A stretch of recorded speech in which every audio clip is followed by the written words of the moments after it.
Everyone has heard the phrase, cleanliness is next to godliness. Many take this as meaning literal physical tidiness makes a person or place closer to God or more conducive to spiritual life.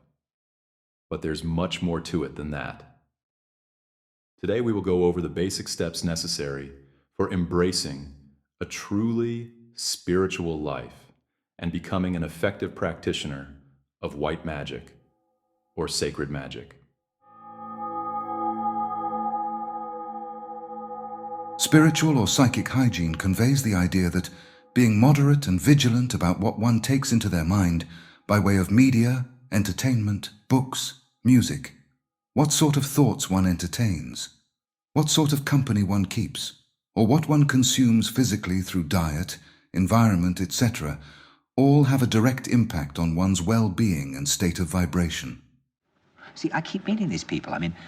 Just a few days ago, I met this man whom I greatly admire. He's a Swedish physicist, Gustav Bjornstrand, and he told me that he no longer watches television, he doesn't read newspapers, and he doesn't read magazines. He's completely cut them out of his life because he really does feel that we're living in some kind of Orwellian nightmare now, and that everything that you hear now contributes to turning you into a robot. The body is, in fact, the temple of the living fire, and for those wishing to progress spiritually, it should be treated as such, as sacred and holy. Today we are exposed to an overwhelming amount of information and media that is in many cases of a clipothic character. What is clipoth, you ask?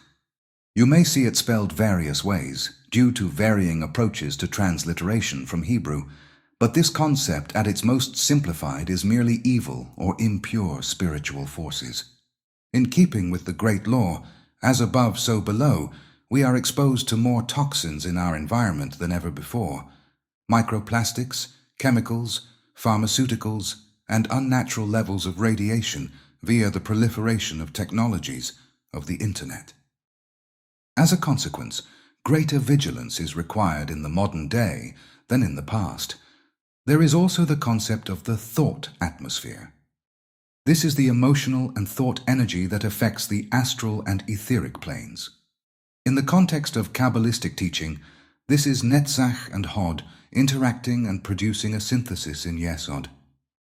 This energy, atmosphere, and vibration is something that permeates the physical structure of a home, a building, a place of worship, and grants a town or city its peculiar atmosphere. It can be sensed as a mood, a feeling. Not everyone will consciously pick up on the energy of a space or person, group mind or egregore, but everyone is affected by the vibrational quality of the thought atmosphere, whether they are conscious of it or not. Another important aspect of spiritual hygiene is that one should set aside a space in one's home for spiritual practice, and it should be free of contaminating forces and thought energy.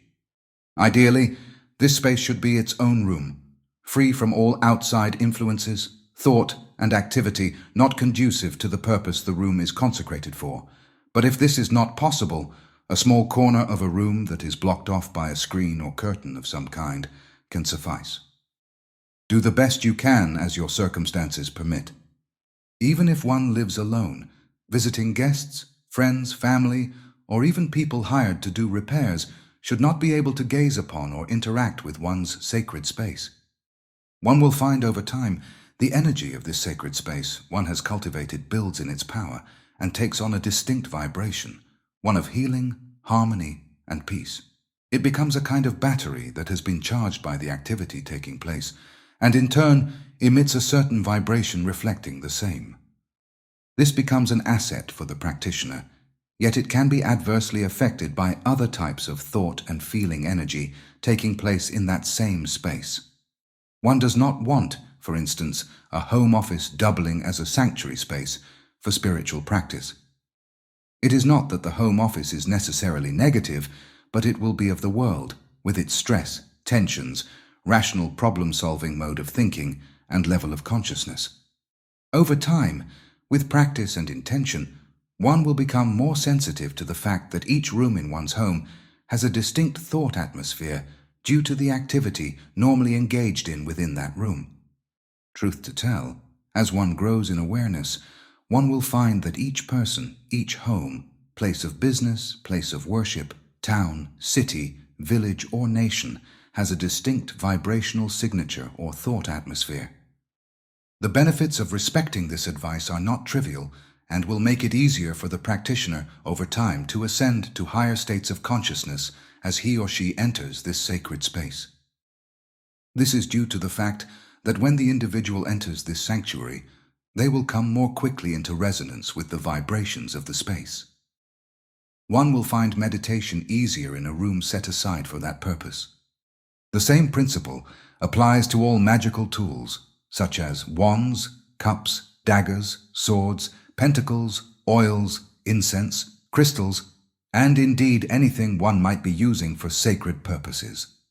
They should sit upon one's altar and be kept wrapped in silk, especially if being transported away from the sanctuary for whatever reason. A rug made of natural materials is very helpful in the sanctuary, as it will absorb and, to some degree, hold energy from one's spiritual practice. This rug can become something of a flying carpet in a metaphorical sense, as the contact with it over time after effective rites have been performed will be found to help elevate the consciousness of the practitioner. One should never let others touch or even look upon these sacred items, nor walk upon the rug that is in the space. Years back, there was a documentary about Roslin Chapel where the groundskeeper mentioned that the atmosphere had changed at the chapel due to the enormous increase in tourism to the site in the wake of the Da Vinci Code. So it is that even a simple groundskeeper can have an instinctual awareness of this issue of spiritual hygiene and thought atmosphere. I personally noticed this while visiting many old cathedrals in Europe. Some had done better than others at maintaining the sacred atmosphere.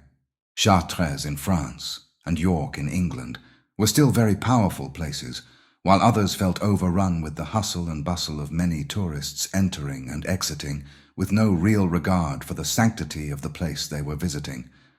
The word sacrifice means to make sacred. That is to say, in this context, to set aside an object or room for an exclusive purpose, a holy purpose. This purpose being spiritual work. There is an analogy to the ultimate goal of an aspiring mystic or magician, that being a gradual process of sacrificing himself or herself, that is, the sacrifice of the lower nature, making oneself a pure vessel in service to the divine. Spiritual hygiene applies also to sexuality and sexual activity. A member of our order, known as Ma Shimun, once said, "Don't sleep with anyone you don't want to become." This is due to the energetic connection happening at the subtle level of sexual activity. Hence, licentious sexual activity, promiscuity, or the consumption of pornography inhibits spiritual progress. Much more occurs in sex than what is physical. Spiritual hygiene is the principal method of working with the law of vibration and a necessary preliminary step for entering into any spiritual work. This is stressed by our own order in the first-degree teachings. If you are interested in joining our esoteric school, Part 1 of the first degree is available, and you may find details on our website. Interestingly, numerous scientific studies have deduced that the types of music one listens to may affect hormones, anxiety levels, emotions, respiration, heart rate, blood pressure, and overall cardiovascular health. It is reasonable to assume that music, as well as film, television, and other forms of entertainment, may affect subtle functions that cannot be measured with today's scientific instruments. Thank you for joining us, dear unknown friends. If you enjoyed this episode, please share it, like it, leave a comment, and subscribe to our channel. Until next time, namaste, the philosophers of the living fire.